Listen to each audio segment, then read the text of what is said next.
Այլ հայացք Իրանի դեմ Թրամփի տնտեսական պատերազմին։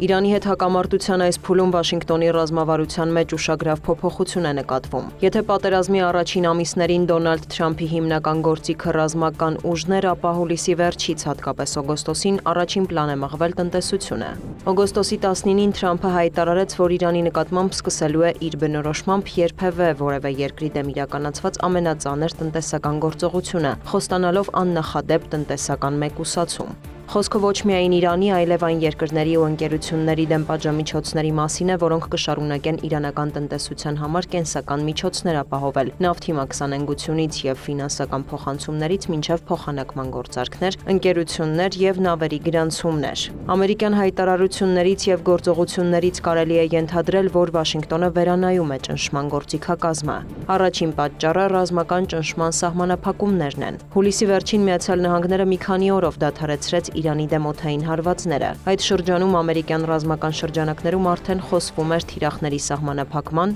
և որոշ զինամթերքի պաշարների նվազման մասին։ Միաժամանակ հարվածները դեռևս չեն տվել այն քաղաքական արդյունքը, որը Վաշինգտոնը ցանկանում էր։ Թրամփը կարող էր շարունակել պատերազմը, սակայն այդ դեպքում առաջանում էին միանգամից մի քանի խնդիրներ՝ զինամթերքի ծախս, ամերիկյան ուժերի և դաշնակիցների նկատմամբ սպառնալիքների աճ, նավթի գների բարձրացում և համաշխարհային տնտեսության վրա պատերազմի ազդեցություն։ Հարկ է ընդգծել, որ ամերիկյան օրակարգից ռազմական սցենարը չի անհետացել, այն պարզապես այլևս առաջին պլանում չէ։ Այստեղ կա նաև ներքաղաքական հաշվարկ։ Նոյեմբերյան միջանկյալ ընտրություններին ընդառաջ երկարատև պատերազմը կարող էր քաղաքական բեռ դառնալ ոչ միայն Թրամփի, այլև հանրապետական կուսակցության թեկնածուների համար։ Աճող գները, հատկապես վառելիքի թանկացումը և Իրանի դեմ ծախսատար պատերազմը կարող են լրացուցիչ դժգոհություն առաջացնել ընտրողների շրջանում։ Տնտեսական ճնշումն այս իմաստով ավելի կառավարելի տարբերակ է։ Այն թույլ է տալիս պահպանել ուժեղ դիրքերից գործելու և Իրանի նկատմամբ առավելագույն ճնշում գործադրելու հնարավորությունը,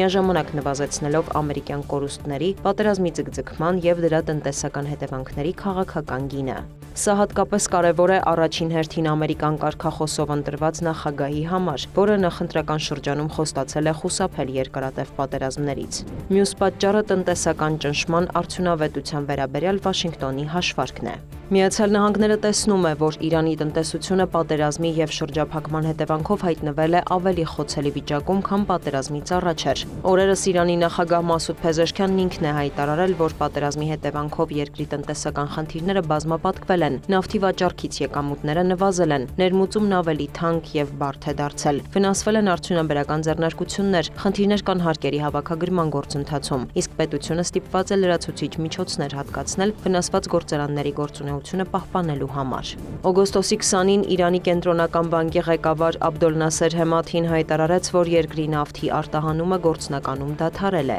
Միաժամանակ նա փորձեց հանգստացնել հանրությանը, նշելով, որ արտարժութային ռեսուրսներ կան և հիմնական ապրանքների ու դեղորայքի մատակարարումների համար անհանգստանալու կարիք չկա։ Այս երկու հայտարարությունները միասին խոսուն են։ Թեհրանը փորձում է ցույց տալ, որ ունի դիմադրելու ռեսուրս, սակայն միաժամանակ ընդունում է, որ նավթային եկամուտների կորուստը դարձել է համակարգային խնդիր։ Իրանին մեկուսացնելու Թրամփի ռազմավարության մեջ առանցքային կարևորություն ունի Հորմուզի նեղուցը, որտեղ ստեղծվել է բավական ուշագրավ իրավիճակ։ Մի կողմից Միացյալ Նահանգները շարունակում է Իրանի նավահանգիստների ծովային շրջափակումը, փորձելով վերահսկել Իրանի նավթի դուրսբերումն ու ներմուծման հոսքերը։ Մյուս կողմից Թեհրանը հայտարարում է, որ Հորմուզը փակ է և գտնվում է իր վերահսկողության ներքո։ Վերջին շաբաթներին, սակայն, նավագնացության տվյալները ցույց են տալիս, որ այդ վերահսկողությունն այլևս ամբողջական չէ։ Միացյալ Նահանգները ըստ Աքսիոսի վերջին շրջանում կարողացել է ստեղծել Հորմուզի հարավային հատվածով անցնող ծովային միջանցք։ Ամերիկացի պաշտոնյաների տվյալներով դրանով գիշերային ժամերին անցնում է մոտ 15-20 լցանավ։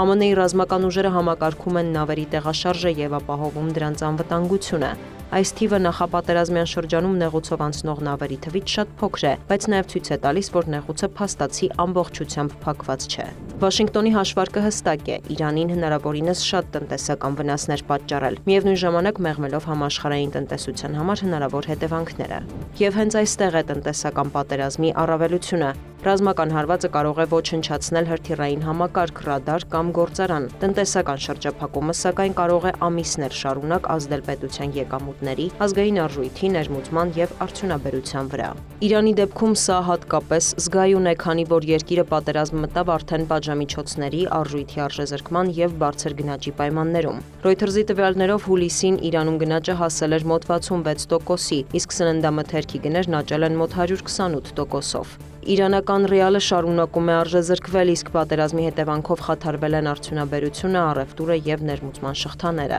Այս պայմաններում հարցն արդեն միայն այն չէ, թե որքան կարող է դիմանալ Իրանի պետական համակարգը, հարցն այն է, թե որքան ժամանակ կարող է դիմանալ հասարակությունը։ Թրամփի նոր քաղաքականության թիրախը միայն Իրանի պետական բյուջեն չէ, թիրախում են նաեւ այն երկրներն ու ընկերությունները, որոնց միջոցով Թեհրանը կարող է շրջանցել ամերիկյան պատժամիջոցները։ Սա նաեւ օգոստոսի 19-ի հայտարարության ամենակարևոր շեշտադրումներից էր։ Թրամփը խոսում է նավթի մաքսանենգության, ֆինանսական փոխանցումների, փոխանակման ընկերությունների, նավերի գրանցման եւ միջնորդ կազմակերպությունների դեմ գործողությունների մասին։ Այլ կերպ ասած, Վաշինգտոնը փորձում է փակել ոչ միայն Իրանի հիմնական եկամտի աղբյուրը, այլև պատժամիջոցները շրջանցելու մեխանիզմները։ Ամերիկյան այս քաղաքականության առաջին արդյունքները երևացին հենց օգոստոսի 19-ին։ Արաբական Միացյալ Էմիրությունները հայտարարեց Իրանի հետ առևտրի եւ ֆինանսական գործարքների դադարեցման մասին։ Սա հատկապես կարևոր է, քանի որ Էմիրությունները տարիներ շարունակ Իրանի արտաքին առևտրի եւ պատժամիջոցները շրջանցող ֆինանսական ու լոգիստիկ համակարգի կարևոր հանգույցներից էր։